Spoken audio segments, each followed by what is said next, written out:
America, Israel దాడులు, Iran ప్రతిదాడులతో పశ్చిమాసియాలో యుద్ధం మరింత తీవ్రమవుతోంది. యుద్ధం త్వరలోనే ముగిస్తామని అమెరికా అధ్యక్షుడు డొనాల్డ్ ట్రంప్ ఓవైపు ప్రకటనలు చేస్తుంటే, టెహ్రాన్ మాత్రం అరబ్ దేశాలపై భారీ క్షిపణులతో విరుచుకుపడుతోంది. ఈ క్రమంలోనే ఇరాన్ రివల్యూషనరీ గార్డ్స్ కార్ప్స్ మరో కీలక ప్రకటన చేసింది. అమెరికా, ఇజ్రాయెల్తో సంబంధం ఉన్న ఆర్థిక సంస్థలు, బ్యాంకులు, ఐటీ కంపెనీలను లక్ష్యంగా చేసుకుంటామని హెచ్చరించింది. కీలక అమెరికా సంస్థలతో సంబంధం ఉన్న బ్యాంకులు, ఆర్థిక సంస్థలు, ఐటీ కంపెనీల జాబితాను ప్రచురించిన ఇరాన్ అనుబంధ మీడియా ఆయా కంపెనీలకు ఇజ్రాయెల్తో సంబంధాలు ఉన్నాయని, సైనిక ప్రయోజనాల కోసం సాంకేతిక పరిజ్ఞానం ఉపయోగించుకుంటున్నాయని ఆరోపించింది. ఈ కంపెనీలకు చెందిన కార్యాలయాలు, మౌలిక సదుపాయాలు ఇకపై ఇరాన్ కొత్త టార్గెట్ అని వార్నింగ్ ఇచ్చింది. ప్రాంతీయ సంఘర్షణ మౌలిక సదుపాయాల యుద్ధంగా విస్తరిస్తున్న కొద్దీ ఇరాన్ చట్టబద్ధంగా భావించే లక్ష్యాల పరిధి కూడా క్రమంగా పెరుగుతుందని సదరు మీడియా కథనాలు వెల్లడించాయి.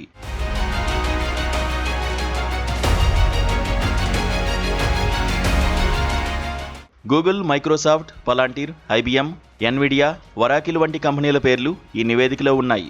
ఈ సంస్థలకు అనుబంధంగా కార్యాలయాలు, క్లౌడ్ సర్వీస్ మౌలిక సదుపాయాలు ఇజ్రాయెల్ నగరాలు కొన్ని గల్ఫ్ దేశాల్లో ఉన్నాయని ఇరాన్ మీడియా పేర్కొంది.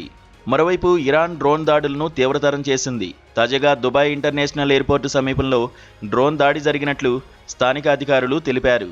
యుద్ధం మొదలైనప్పటి నుంచి ఇజ్రాయెల్ వైపు ఇరాన్ డ్రోన్లు, క్షిపణులు దూసుకొస్తున్నాయి. అయితే భారీ వారుహెడ్లతో ఉన్న క్షిపణులను ఇరాన్ ప్రయోగిస్తోంది. క్లస్టర్ బాంబులు గాల్లోనే పేలిపోయి దాదాపు కొన్ని కిలోమీటర్ల వ్యాసార్థంలో చెల్లాచెదిరిగా పడిపోతున్నాయి. ఈ బాంబులను అడ్డుకోవడం ఇజ్రాయెల్ గగనతల రక్షణ వ్యవస్థలకు పెను సవాలుగా మారాయి. గతేడాది జూన్లో 12 రోజుల పాటు జరిగిన యుద్ధంలోనూ ఈ క్లస్టర్ బాంబులను ఇరాన్ వినియోగించిందని అంతర్జాతీయ మీడియా కథనాలు పేర్కొన్నాయి. కనీసం 3 సార్లు ఇజ్రాయెల్ పైకి ఇరాన్ ఈ క్లస్టర్ బాంబులను ప్రయోగించినట్లు తెలిపాయి. కాగా ఇరాన్ కొత్త సుప్రీం లీడర్గా అయతుల్లా అలీ ఖమేనీ కుమారుడు మొజ్దాబా ఖమేనీని ఎన్నుకోవడంపై ట్రంప్ తీవ్ర అసంతృప్తి వ్యక్తం చేశారు. ఈ క్రమంలోనే ఇరాన్పై దాడులను కొనసాగిస్తామని ఆయన ఇప్పటికే స్పష్టం చేశారు.